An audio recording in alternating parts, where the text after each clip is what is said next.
Ang nakaraan. Sa napakabilis na panahon ay biglang lumakas na lamang itong si Shirts, at marunong na kaagad gumamit ng mga teknik ng isang assassin, at gumagamit na rin ito ng punyal tulad ng ating bida. Iyon ay dahil gamit ang kapangyarihan ni Caligor na memory erase, binago rin ito ang nilalaman ng alaala ni Shirts, nilagay ni Sean ang mga karanasan nito sa pakikipaglabanan, kaya nang magkamalay si Shirts, parang naging normal na sa katawan niya ay gumamit ng mga assassin technique. Pagpapatuloy, ang ama ni Shirts ay nagbigay ng utos sa alagad nito na magbantay patungkol sa ating bida, dahil hinala raw si Gunther Lictus.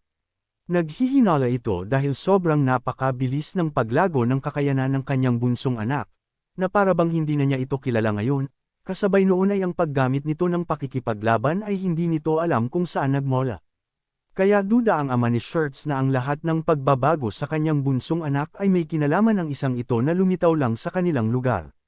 Sa mansyon ng pamilyang Labi Harner, dito makikitang naglalakad na mag-isa itong bunso na si Shirts, na nakatingin ngayon sa kanyang mga kamay na puno ng pagkamangha.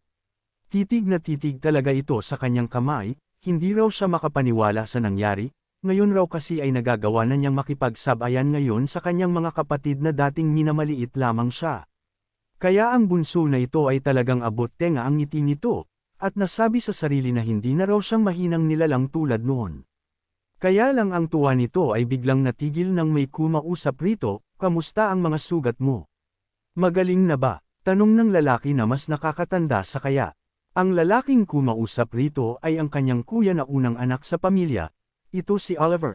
Napansin niyang okay na ang mga sugat sa katawan ni Shirts na may bahagyang pagtataka sa bilis ng paggaling mga sugat nito. Dahil sa pagtatanong ng kuya, nabigla ang isang ito, at napatanong sa sarili kung anong nangyayari, kung nag-aalala ba ang kuya niya sa kanya, at sumagot ito na magaling na nga ang sugat niya dahil hindi naman daw malalim mga sugat niya. Matapos noon, ay may inabot na isang damit si Oliver sa bunsong kapatid, "Kunin mo ito," utos ng kuya kay Shirts. Nang matanggap ni Shirts ang damit agad itong napatanong sa kung ano ito, umiwas naman ang tingin ang kuya, at nagsabing, "Damit syempre? Puro basahan ang suot-suot mong damit, kahit na naririto ang prinsesa hindi ka man lang nagpapalit," sabi nito. Tumalikod pa ito at naglakad palayo, at nahihiyang nagsabi, "Huwag kang mag-isip ng kung ano, binigay ko lang yan para sa dignidad ng pamilya at hindi tayo magmukhang kaawa-awa sa harap ng prinsesa," sabi nito, na naluluha-luha pa itong si Shirts nang matanggap ang damit. Bigla itong lumingon pabalik at nagtanong, "Teka nga pala, asa na ang guardian knight mo?" Tanong ng kuya, umalis siya bigla, may kailangan raw muna siyang asikasuhin, sagot ng bunsong kapatid. Dito ay agad naging seryoso ang tono ng boses nito at seryoso ring nakatingin sa kanyang bunsong kapatid, na nagsabi, "Huwag mong hahayaan na umalis-alis lang ang guardian knight mo, lalo ngayon na mukhang hinahanteng siya ni Barrett," babala nito. "Mag-iingat ka," sabi ni Oliver, na sumagot ito na okay po kuya, na nanlaki ang mga mata nito sa kanyang naririnig. Iyon ay dahil wala raw siyang kailangang ipag-alala para sa buhay ni Sean, mas dapat pa raw mag-alala sa buhay ni Barrett. Ayun na nga, sa labasan, rito ay nagmamadaling kumilos itong ating bida, na tumatakbo-takbo ngayon sa mga pader. Matapos noon ay agad itong lumapag sa sahig na walang kaingay-ingay, isang galawan ng tunay na dalubhasang assassin. Kaya lang sa paglapag nito, sakto naman ang paglitaw ni Barrett sa lugar na ito. "Wow! Ibang klase, talagang mahusay ka," sabi nito sa ating bida, na nagulat rin siya nang makita niya si Gunther. Sabi pa ng isang ito na sayang lang raw si Gunther kung kay Shirts lang raw ito maglilingkod, at nagtanong pa ito kay Gunther kung pwede ba raw muna silang mag-usap. Kaya lang hindi sumagot itong ating bida, nakatitig lang at nagulat nang makita nito si Barrett na gusto na niyang tapusin at patayin. Kaya lang sa pagkakataong ito ay hindi niya pinatay si Barrett bagkus sumama pa ito sa lugar kung saan naglalagi si Barrett, sabi nito, "Ang lugar na ito ay lihim na lugar ko at mga taong malapit sa akin, sila lang ang pwedeng pumasok rito." Sabi pa nito, "Alam mo ba kung bakit? Kasi walang makakaalam kung may namatay ba sa lugar na ito o wala," sabi nito, na para bang tinatakot pa nito ang ating bida. Nang mabuksan nito ang pinto ng lihim na lugar, dito ay may 4 na kababaihan ang nag-aantay kay Barrett at sa ating bida, "Pumasok ka, wag kang mahiya," sabi nito. Sabi pa ni Barrett kay Gunther, "Kamusta? tiyak na hindi mo ito naranasan noong nasa mansyon ka ng Lobby Horner, ako lang ang may ganito, sabi nito, na puno kasi rin ng mamahaling alak sa lugar na ito. Hindi lamang alak ang naririto kundi naririto rin ang mga nagseseksihan na mga dalaga o dala ng mga kababaihan, ang mga iyan ay mga personal kong pinili, mapuputi, makikinis at mababango ang mga iyan, kayang-kaya kang poligayahin ng mga iyan. Dito ay nag-utos pa itong si Barrett sa mga dalaga nito, may mahalaga tayong bisita ngayon paglingkuran ninyo siya ng may katapatan, ibigay ninyo ang gusto niya at poligayahin. Sabi nito, na si Sean ay nakatitig lang kay Barrett na ang mga mata nito ay mapanghasga. Dahil sa utos ni Barrett, agad nang lumapit ang isa sa mga dalaga, yumapos agad ito kay Sean, ay ang laki, mukhang tensyonado po kayo sir, sabi nito. Huwag po kayong mag-alala sir ako na pong bahala sa inyo, hindi lang iyon, dahil lumapit at yumapos din kaagad ang isa pang babae, at nagsabi na ituring raw ni Sean ang lugar na ito na para bang bahay niya ito, kaya lang parang poste lang itong si Sean, walang reaction. Nang may dalawang dalaga na kay Sean, itong si Barrett naman ay inakbayan na kaagad ang natipuhan nitong dalawang dalaga, at nagsabi, bakit hindi ka muna umupo, may mga pag-uusapan tayo. Kaya lang itong si Sean ay talagang menipin, hindi man lang sinulit ang sandali, talagang manhid, at suplado ang isang ito, dito ay agad niyang ginamit ang kanyang kapangyarihan na mula sa kanilang pangkat na Black Fog. Agad naglakbay paputna kay Barrett ang nasabing aura ni Sean, na agad namang ikinagulat ng isang ito ang bagay na kanyang nakita, kaya punong-puno ng pagtataka ang isang ito. Fog Domain Void, tawag ni Sean sa pamamaraang ginamit niya ngayon sa mga sandaling ito, na talagang sumabog na ang kanyang aura sa paligid. Unti-unting nilalamon si Barrett ngayon ng Black Fog aura ni Sean, na nagulat naman itong si Barrett at alam niya na Black Fog ang aura na ito. Matapos ng tagpang iyon, biglang nag-iba ang lugar na kinaroroonan nila ngayon ng ating bida, iyon ay dahil ginamit na ni Sean ang kanyang dimensional technique. Putik nasan ako? Tanong ng Makong, dahil gulong-gulo ito na nawala siya bigla sa secret room niya, ang mga dalaga na nasa tabi niya ay nawala ring bigla. Dito ay naglalakad na papalapit si Sean kay Barrett, at nagtanong, ano sa palagay mo ang mas masakit, ang patayin kita? Kasi yun yung pinakamadali sa akin, kaya lang ang halaga ng kabayaran ng kasalanan mo ay napakalaki para mamatay ka lang bigla. Dito ay agad na inugat ng husto ang mukha nito sa galit, dahil nakikilala na niya ngayon kung sino ang nilalang na kasama niya sa lugar na ito.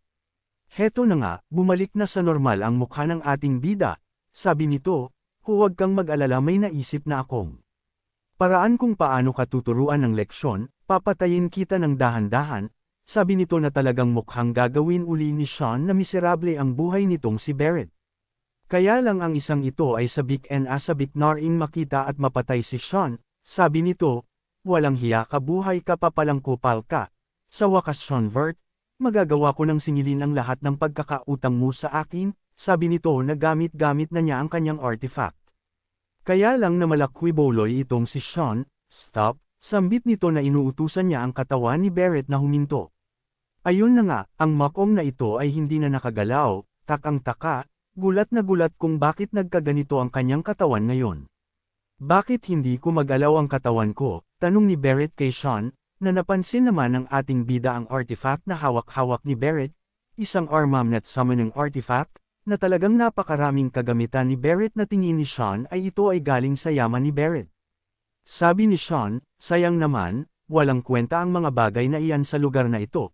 Lahat ng bagay ay walang kwenta sa loob ng dimensyon ng kapangyarihan ng isang Diyos-Diyosan.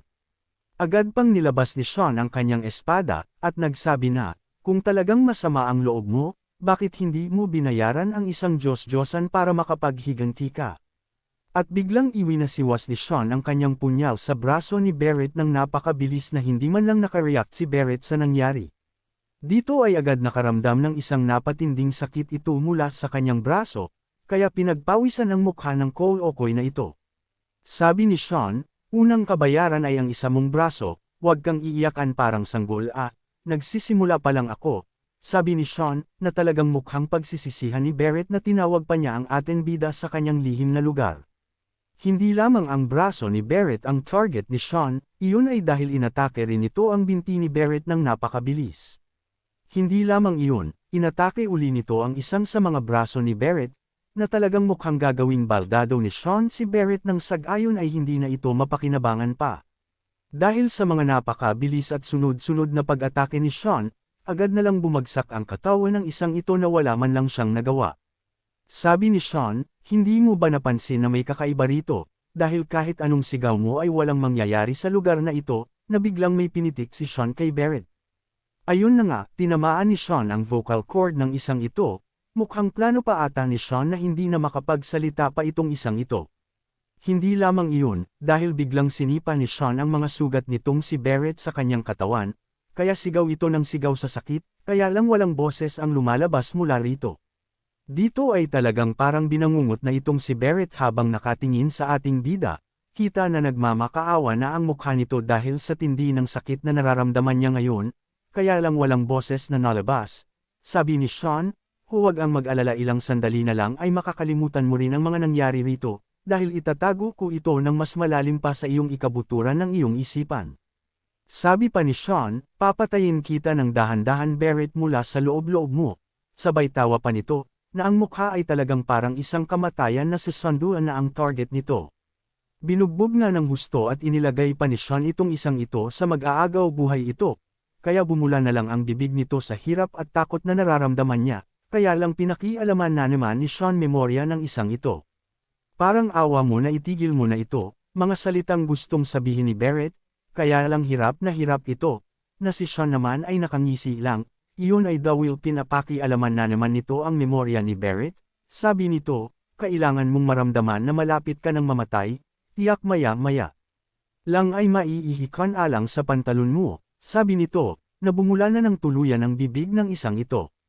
Kaya lang hindi lamang iyon, dahil pati ang mga dalaga sa likuran ni Sean ay bagsak ngayon, walang malay, na inaalis ni Sean ang mga alaala ng mga ito na nakita siya ng mga dalaga.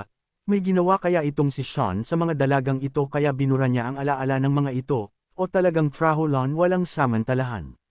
Tuluyan nang bumalik sa real world itong si Sean, at nagsabi na aalis na raw siya, at umaasa itong ang maramdaman ni Barrett ay parang nanaginip ito ng isang nakakatakot na panaginip. Buong-buo ang katawan ni Barrett sa mga sandaling ito, iyon ay dahil inatake lang ni Sean ang katawan ni Barrett sa loob ng isipan nito, para tumatak ito sa isipan ni Barrett habang buhay. Maya-maya lang ay agad na bumukas ang silid ng ama o pinuno ng angka ng Labi Horner. Ama, pinatawag po raw ninyo ako, sabi ng bunsong anak. Oy Shirts, buti naman nakapunta ka. Masayang sabi nito, ibang klase talagang nakapangmayaman na itsura mo ngayon. Salamat ama, sabi nito na napahawak na lang sa batok nito, at sinabi rin nito na ang damit niya ay bigay ng kanyang kuya na si Oliver. Natuwang-tuwa naman ang hari na normal raw gawin ni Oliver iyon dahil pagpapakita raw ito ni Oliver na pagmamahal niya sa kanyang kadugo, at pinaliwanag pa ng ama na ginawa lang raw iyon ni Oliver na bigyan siya ng bagong damit ay dahil sa bilis ng pag-improve nito bilang mandirigma. Agad nagtanong ang amang ito, saan mo natutunan ang swordsmanship na ganoon? Halos hindi nakita nakilala dahil sa pamamaraan mong iyon, nasabi lang ni Shirts ay natutunan lang raw niya iyon mula sa kanyang guardian knight. Dito ay naging seryoso ang mukha ng ama, at nagtanong kung ang tinutukoy raw ng bunsong anak nito ay ang ating bida na si Sean. Bigla namang nagulat si Shirts sa mukha ng kanyang ama, bakit mo, anong problema? Tanong nito, base sa pagkalap ko ng impormasyon ay nagmula siya sa lugar ng Lambaster. Sabi pa ng ama ng bunsong anak, na ang kasamaan raw nitong si Gunther sa Lambaster ay talagang wala nang masasama pa sa kanya, kaya lang raw ay biglang nawala raw itong si Gunther, dagdag pa ng ama na may balik-balita raw na patay na raw ito. Gulong-gulo ang isang ito sa impormasyong kanyang nakalap, iyon ay hindi niya alam na napatay na ni Sean si Gunther. Nagtatanong ang pinuno na ito kung karapat-dapat ba raw na hayaan lang niya na pag-alagala ang isang tulad ni Gunther sa kanyang teritoryo. Sumagot itong si Shirts, na ang sabi, kung para lang raw kay Gunther ang kanilang pag-uusapan, si Shirts na raw ang bahala, dahil sigurado siyang ibang tao si Sean at hindi ito tulad ng iba, kaya hindi raw nito nadudungisan ang pamilyang Labi Horner. Agad namang nagulat ang isang ito sa pagsagot ng kanyang anak na matagal ng panahon nang nananahimik ito. Matapos sumagot ng ganoon sa kanyang ama, biglang natigilan itong si Shirts, dahil baka bigla siyang tapusin ng kanyang ama. Dito ay takot na takot, hiyang-hiya sa ginawa niya, na sinagot-sagot raw niya ang kanyang ama, isa raw siyang baliw, at ano raw ang gagawin na niya ngayon. Kaya lang biglang narinig ni Shirts ang tinog ng pinto na para bang may papasok sa lugar na ito. Agad nilingan ng bunsong anak ang pinto, at dito ay nakita niya si Arin. Naririto na nga ang prinsesa ng kaharian, tuwang-tuwa ito na nagpapasalamat ngayon sa pinuno ng angkan ng Labi Horner. Habang nagsasalita itong si Princess Arin, itong si Shirts ay mukhang nahumaling na, ang ganda-ganda raw ni Princess Arin, na napansin naman ng kanyang ama, kaya nagpaalala ito na manatiling matatag na lalaki. Kaya agad na humingi ng tawad si Shirts, na dahan-dahan namang lumalapit si Princess Arin kay Shirts, sabi ng prinsesa, okay lang yun. Masaya ako dahil nagpamalas ka ng kakaiba at kahanga-hanga na paggamit ng punyal. Isa pong malaking karangalan ang makatanggap po ng papuri mula sa inyo, sabi nito na pulang-pula na talaga ang kayang mukha. Pwede ba akong makiusap sa iyo? Tanong ng prinsesa, na agad namang nagulat ang isang ito. Sabi pa ni Arin, maaari bang ikaw ang maging aking guide sa pag-iikot ko rito sa Love Island? Tanong nito ng masayang masaya. Ano kayang pinaplano ng prinsesa at gusto niyang si Shirts ang mag-guide sa kanya? Abangan!